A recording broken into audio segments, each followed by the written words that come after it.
Good evening.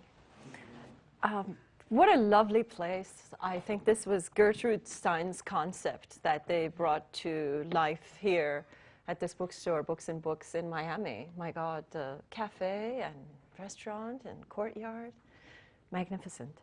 Thank you so much for having me. This is an absolute pleasure to be here in this wonderful, beautiful place.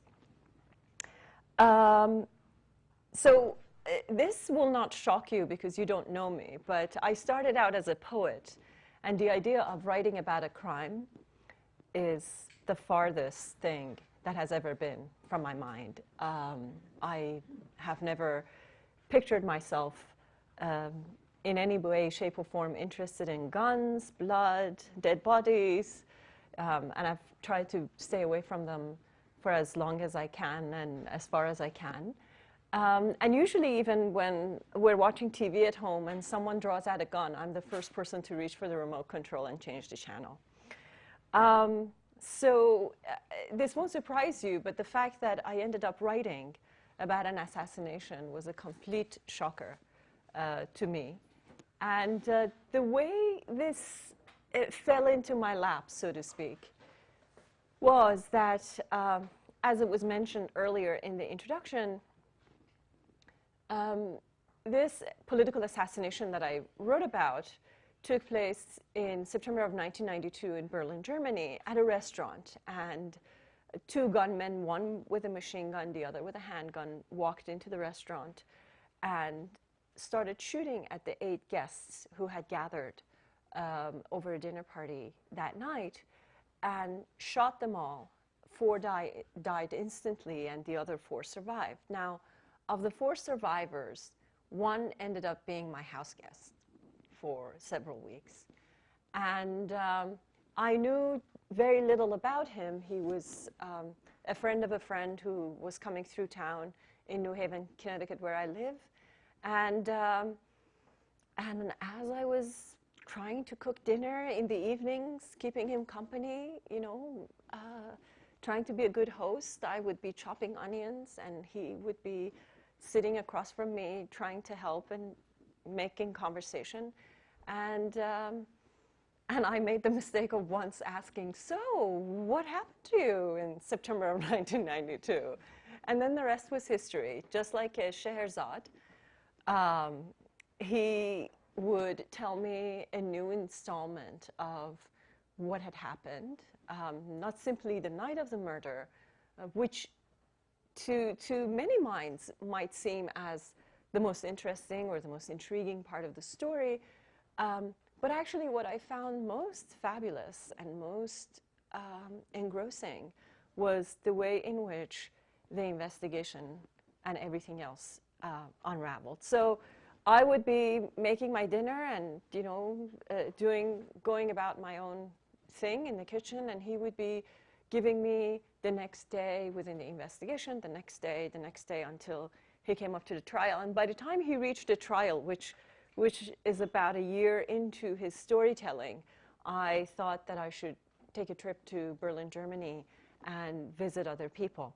So, of course, I set all of this up to say that when you have a writer who has started out as a poet and is generally very squeamish around anything having to do with blood, then you get a story, you get a crime story told in a way that few crime stories are told, which is that against everybody's advice, rather than talking about delaying the crime so the readers would be interested in reading the story so they get to the gruesome crime, you know, halfway through the book or 2/3 down in the book,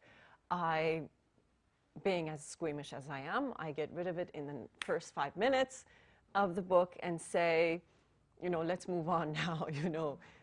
And I hope if and when you do decide to read the book, you agree that in a way this was not only a poet's look into a crime, but also a woman's look at a very, very male-dominated, macho story. And the reason I call it a male-dominated macho story is because the killers were men, the people who died were men, all the people who subsequently get involved were men. And so I guess it was for me to try to look at this very, very intriguing story and say, how would I look at this? What would I find interesting in this? And what is it that would make such a gruesome story really intriguing for all readers from a perfectly new perspective or completely, let's say, revolutionary perspective? And you'll tell me if I have achieved at creating that sort of perspective. So that's how it goes. I mean, I get rid of the crime, and what I follow through with pretty diligently, because after I took my trip to Berlin, the subsequent characters that I met, one seemed to be more intriguing than the other, and that wasn't because any one of these heroes, any one of these survivors, investigators, were in any shape or form perfect people, but rather that in their imperfection, in their fallibility, they all together contributed to bringing about a very, very historic trial and verdict, which by the accounts that I've received from several legal historians happens to be one of the most important trials in the history of Europe in the 20th century. And you're probably just as surprised as I am why none of us heard about it. Well, that's precisely why I decided to write about it, because it seemed like a very, very important story that had gone untold. So you know that the night, you know that there are 8 people sitting, 2 people walk in, 1 person stands guard, 4 people get shot and die immediately, and 4 others survive. Now, the first person who was in my kitchen talking to me was one of these 4 survivors. His name was Parviz, P-A-R-V-I-Z, and of the very first questions that I asked him was this. So what did you do when you first got home? It may not seem a very smart question to many of you, but it was really curious to me.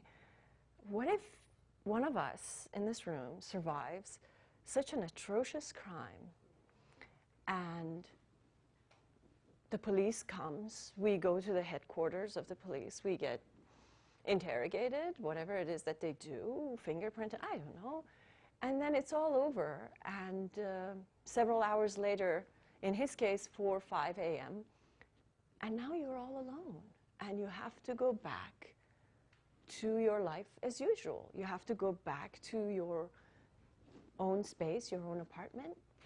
What is that like? So that was one of the very first questions that I asked them. I said, so what happened to you the next morning? What happened to you when you were done? And they said, you can now go home.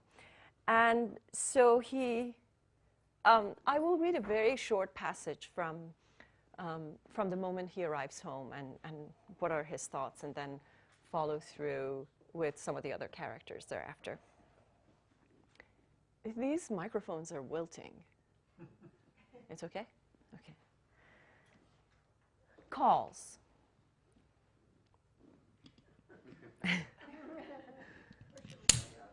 Okay, sorry about that.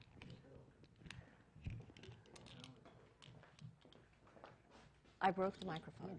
Okay. Thank you. Calls.